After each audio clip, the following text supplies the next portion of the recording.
Tamil Nadu assembly ఎన్నికల్లో TVK చరిత్రను సృష్టించింది. పోటీ చేసిన తొలి అసెంబ్లీ ఎన్నికల్లోనే విజయ దుందబిని మోగించారు దళపతి విజయ్.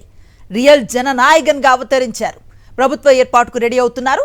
ఈ నేపథ్యంలో పార్టీ ఎమ్మెల్యేలకు కీలక ఆదేశాలు ఇచ్చారు టీవీకే చీఫ్ విజయ్. అభ్యర్థులంతా చెన్నైకి రావాలని ఆదేశాలు జారీ చేశారు. తమిళనాడు అసెంబ్లీ ఎన్నికల్లో టీవీకే చరిత్రను సృష్టించింది. పోటీ చేసిన తొలి అసెంబ్లీ ఎన్నికల్లోనే విజయ దుందబిని మోగించారు దళపతి విజయ్. రియల్ జననాయకన్గా అవతరించారు. ప్రభుత్వ ఏర్పాటుకు రెడీ అవుతున్నారు. ఈ నేపథ్యంలో పార్టీ ఎమ్మెల్యేలకు కీలక ఆదేశాలు ఇచ్చారు TVK chief Vijay.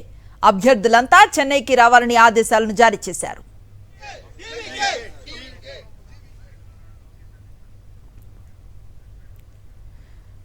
Complete details అందిస్తారు మా కరెస్పాండెంట్ లోకేష్ ఫోన్ లైన్ లో అందుబాటులో ఉన్నారు. లోకేష్, చూస్తున్నాం టీవీకే అతిపెద్ద పార్టీగా అవతరించడం, కానీ ఈ గవర్నమెంట్ ఫామ్ చేయడానికి కోసం మ్యాజిక్ ఫిగర్ కి అతి కొద్ది దూరంలో ఉండటం కొంత చర్చకు తావిస్తున్న పరిస్థితి. ఎట్లాంటి డీటెయిల్స్ ఉన్నాయి? ప్రస్తుతం విజయ్ చూపు ఎటువైపు ఉంది? అనుశ్రీ, ఉదయం ఏదైతే కౌంటింగ్ ప్రారంభమైన 1 గంట సమయం తర్వాత నుంచి కూడా ఎర్లీ ట్రెండ్స్ లో భాగంగా టీవీకే పార్టీ అత్యధిక మెజారిటీ కలిగినటువంటి పార్టీగా, లీడింగ్ కలిగినటువంటి అభ్యర్థులు స్థానాలు వాటన్నిటి దృష్ట్యా కూడా లీడింగ్ లోకి వచ్చింది. దాదాపు మధ్యాహ్నం ఇప్పుడు 4 గంటల సమయం కావస్తున్నప్పటికీ కూడా 110 స్థానాల్లో కూడా టీవీకే పార్టీ అధినేత విజయ్ పార్టీ పూర్తి స్థాయిలో మెజారిటీలో ఉండేటువంటి పరిస్థితి. ఇంకా అధికార పార్టీ అయినటువంటి డిఎంకే చేతులు పడిపోయింది. అన్నా డిఎంకే ప్రతిపక్ష హోదాలో నిలుస్తున్నటువంటి పరిస్థితి. అయితే ఇప్పటికీ 118 స్థానాలు మ్యాజిక్ ఫిగర్ గా ఉంటే 118 స్థానాలు చెరువులోకి రాలేకపోతుంది టీవీకే. అందుకు దగ్గరలో ఉండేటువంటి నంబర్స్ దగ్గర ఆగేటువంటి పరిస్థితి చాలా స్పష్టంగా కనిపిస్తుంది. అంటే 7 నుంచి లేదా 8 స్థానాలు, మహా అయితే 10 స్థానాల వరకు కూడా మద్దతు కావాల్సి ఉంటుంది ప్రభుత్వాన్ని ఏర్పాటు చేయాలంటే. సో దానికోసం కసరత్తు చేయడానికి విజయ్ తన బృందంతో నివాసంలో చర్చలు కొనసాగిస్తున్నారు.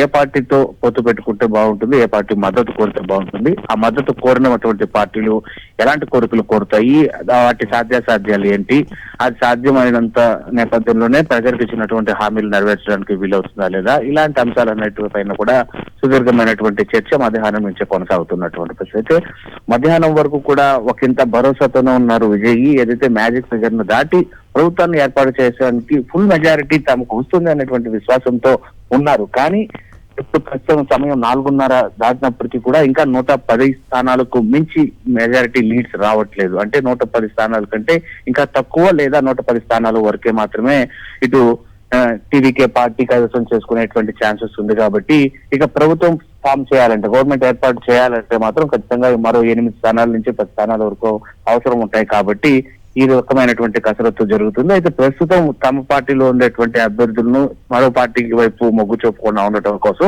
తమ అభ్యర్థులను కాపాడుకునేటువంటి పనిలో కూడా విజయ్ ఉన్నారు. ఆ దిశగా ఇప్పుడు తన పార్టీకి సంబంధించినటువంటి అభ్యర్థులు ఎవరైతే గెలుపులో ఉన్నారో, ముందంజలో ఉన్నారో వాళ్ళందరికీ ఒక సందేశాన్ని కూడా పంపించడం జరిగింది.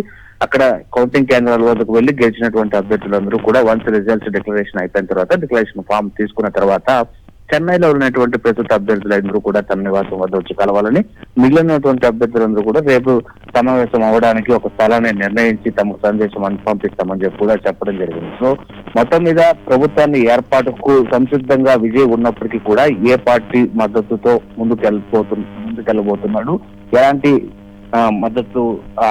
మద్దతు ఇచ్చిన తర్వాత ఆ పార్టీలు ఎలాంటి కోరికలు కోరుతాయి అనేది తీవ్ర ఉత్కంఠ అంశంగా కూడా చెప్పాలి. దానికి సంబంధించినటువంటి నిర్ణయాన్ని ఇవాళ విజయ్ వెల్లడించే పరిస్థితులు కనపడటం లేదు.